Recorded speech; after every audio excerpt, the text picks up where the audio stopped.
चलिए जानते हैं आज देश और दुनिया की सिलेक्टेड काम की और महत्वपूर्ण 25 बड़ी खबरों को सिर्फ 10 मिनट में। पर अभी तक आपने इस वीडियो को लाइक नहीं किया है तो लाइक कर दें और इस चैनल को सब्सक्राइब भी कर लीजिए।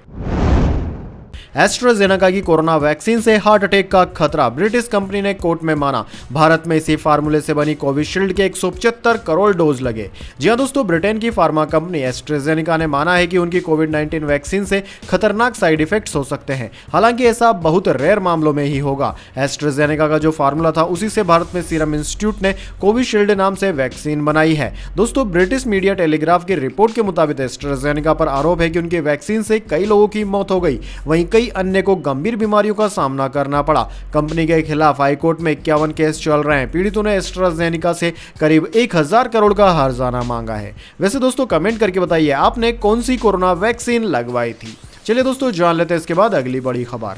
जम्मू कश्मीर की अनंतनाग राजौरी सीट पर टली चुनाव की तारीख, अब 7 मई को नहीं होगी वोटिंग, यह है मुख्य वजह। जी हां दोस्तों, चुनाव आयोग ने जम्मू कश्मीर की अनंतनाग और राजौरी लोकसभा सीट पर चुनाव की तारीखों में बदलाव कर दिया है। पहले से तय कार्यक्रम के अनुसार यहां तीसरे चरण के तहत 7 मई को वोटिंग होनी थी। अब यहां 25 मई को छठे चरण के चुनाव के दौरान वोटिंग होगी। चुनाव आयोग ने कई राजनीतिक पार्टियों के चुनाव की तारीखों के आगे बढ़ाने की मांग और ग्राउंड परिस्थिति को देखने के बाद यह निर्णय लिया। चुनाव आयोग की तरफ से जारी प्रेस रिलीज में कहा गया है कि आयोग ने यूनियन टेरिटरी प्रशासन की रिपोर्ट पर विचार करने के साथ साथ उक्त निर्वाचन क्षेत्र में मौजूदा जमीनी स्थिति का विश्लेषण करने के बाद लोक प्रतिनिधित्व अधिनियम 1951 की धारा 56 के तहत उक्त संसदीय निर्वाचन क्षेत्र में मतदान की तारीख को संशोधित करने का निर्णय लिया है। चलिए दोस्तों, जान लेते हैं इसके बाद अगली बड़ी खबर। कर्नाटक स्कैंडल, एसआईटी जांच तक प्रज्वल पार्टी से सस्पेंड, जेडीएस कोर कमेटी की बैठक में फैसला। हासन से सांसद हैं पूर्व प्रधानमंत्री देवगौड़ा का पोता। जी हां दोस्तों, कर्नाटक स्कैंडल केस में आरोपी पूर्व प्रधानमंत्री एचडी देवगौड़ा के पोते प्रज्वल रेवन्ना को पार्टी से सस्पेंड कर दिया गया। पूर्व मुख्यमंत्री और प्रज्वल के चाचा एचडी कुमारस्वामी ने मंगलवार को जनता दल कोर कमेटी की बेंगलुरु में मीटिंग की। मीटिंग में प्रज्वल रेवन्ना को पार्टी से सस्पेंड करने का फैसला हुआ। वहीं दोस्तों, प्रज्वल हासन से पार्टी के मौजूदा सांसद और लोकसभा के कैंडिडेट भी हैं। हासन में 26 अप्रैल को सेकंड फेज में वोटिंग हुई थी। इसके बाद प्रज्वल जर्मनी चले गए। चलिए दोस्तों, जान लेते हैं इसके बाद अगली बड़ी खबर। केजरीवाल को चुनाव से पहले क्यों गिरफ्तार किया गया, सुप्रीम कोर्ट ने ईडी से जवाब मांगा। जजों ने एएसजी पर की सवालों की बौछार। जी हां दोस्तों, सुप्रीम कोर्ट ने मंगलवार को आम चुनाव से पहले दिल्ली के मुख्यमंत्री अरविंद केजरीवाल की गिरफ्तारी के समय पर परिवर्तन निर्देशालय से सवाल किया और एजेंसी से जवाब मांगा। न्यायमूर्ति संजीव खन्ना और न्यायमूर्ति दीपांकर दत्ता की पीठ ने अतिरिक्त सॉलिसिटर जनरल एसवी राजू से समय के सवाल पर जवाब देने को कहा। शीर्ष अदालत ने सुनवाई के दौरान ईडी से कहा, जीवन और स्वतंत्रता बेहद महत्वपूर्ण है, आप इससे इनकार नहीं कर सकते। वहीं पीठ ने राजू से कई अन्य सवाल भी पूछे और जांच एजेंसियों से केजरीवाल की उस याचिका पर सुनवाई की अगली तारीख पर जवाब देने को भी कहा है। चलिए दोस्तों, जान लेते हैं इसके बाद अगली खबर। गुरुग्राम से राज बब्बर, कांगड़ा से आनंद शर्मा को टिकट, कांग्रेस ने जारी की एक और लिस्ट। जी हां दोस्तों, लोकसभा चुनाव के बीच कांग्रेस ने एक और लिस्ट जारी कर दी है। पार्टी ने हरियाणा की गुरुग्राम सीट से राज बब्बर और हिमाचल प्रदेश के कांगड़ा से आनंद शर्मा को टिकट दिया है। इसके अलावा हिमाचल के हमीरपुर से सतपाल रायजादा और महाराष्ट्र की मुंबई नॉर्थ सीट से भूषण पाटिल को पार्टी ने उम्मीदवार बनाया है। चलिए दोस्तों, जान लेते हैं इसके बाद अगली बड़ी खबर। पीएम मोदी बोले, कांग्रेस वाले मुसलमानों को रातों रात ओबीसी बनाते हैं, जब तक मैं जिंदा हूं धर्म के आधार पर मुसलमानों को आरक्षण नहीं दूंगा। जी हां दोस्तों, तेलंगाना के संगारेड्डी में मंगलवार को प्रधानमंत्री मोदी ने कहा कि कांग्रेस वाले मुसलमानों को रातों रात ओबीसी बना देते हैं। हमारे तेलंगाना में जो लिंगायत मराठा समाज के लोग हैं उनमें 26 जातियां ऐसी है जो ओबीसी में जाने की मांग कर रही है। लंबे समय से इस पर चर्चा चल रही है। कांग्रेस वालों को मराठा, लिंगायत इन 26 जातियों को ओबीसी बनाना मंजूर नहीं है।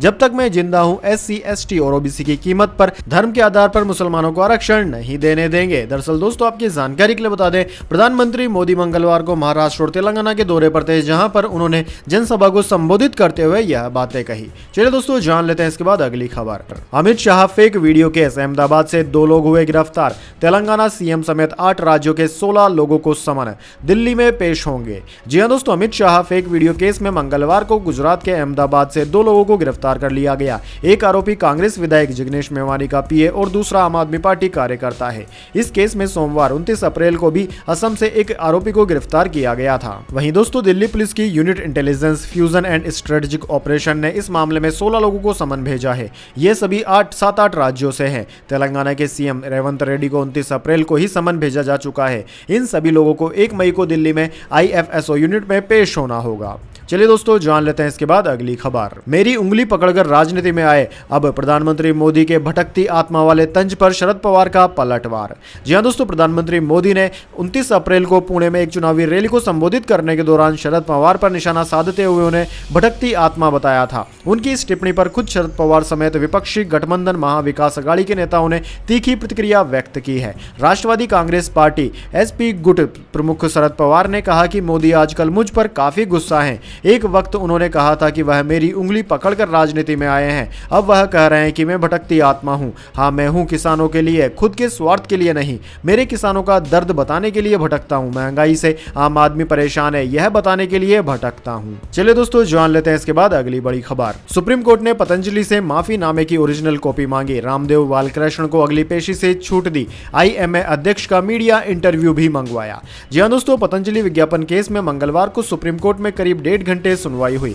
जस्टिस हिमा कोहली और जस्टिस ए अमनतुल्लाह की बेंच में रामदेव और बालकृष्ण 5वीं बार पेश हुए। पतंजलि की ओर से मुकुल रोहतगी और बलबीर सिंह ने पैरवी की। वहीं दोस्तों उत्तराखंड सरकार की ओर से ध्रुव मेहता पेश हुए। वहीं इंडियन मेडिकल एसोसिएशन यानी कि आईएमए भी आज की सुनवाई में शामिल हुआ। सुनवाई शुरू होते ही कोर्ट ने पतंजलि के वकील को ओरिजिनल माफीनामा यानी कि न्यूज़पेपर्स की कॉपी की जगह ई फाइलिंग करने पर फटकार लगाई। कोर्ट ने कहा कि बहुत ज्यादा कम्युनिकेशन गैप है। कोर्ट ने इस पर एतराज जताया और कहा कि यह जानबूझकर किया जा रहा है। पतंजलि के वकील ज्यादा स्मार्ट हैं, पूरा न्यूज़पेपर फाइल किया जाना था। चलिए दोस्तों जान लेते हैं इसके बाद अगली बड़ी खबर। इंडोनेशिया में 14 दिन में 6वीं बार ज्वालामुखी फटा, 11,000 लोगों को रेस्क्यू किया गया। एयरपोर्ट बंद, सुनामी का भी है अलर्ट। जी हां दोस्तों, इंडोनेशिया के माउंट रुआंग में मंगलवार को ज्वालामुखी फटा। विस्फोट के बाद सुनामी की चेतावनी जारी की गई है। डिजास्टर मैनेजमेंट के अधिकारियों ने अगले आदेश तक एयरपोर्ट बंद रखने का निर्देश दिया है। वहीं दोस्तों रुआंग के आसपास के क्षेत्र में रह रहे 11,000 लोगों को सुरक्षित स्थान पर भेजा जा चुका है। साथ ही 5 किलोमीटर की दूरी तक किसी को भी जाने की इजाजत नहीं है। विस्फोट के बाद चारों ओर अंधेरा छा गया। उसके बाद बिजली चमकी और भूकंप के झटके महसूस किए गए, जिससे खिड़कियों के शीशे टूट गए।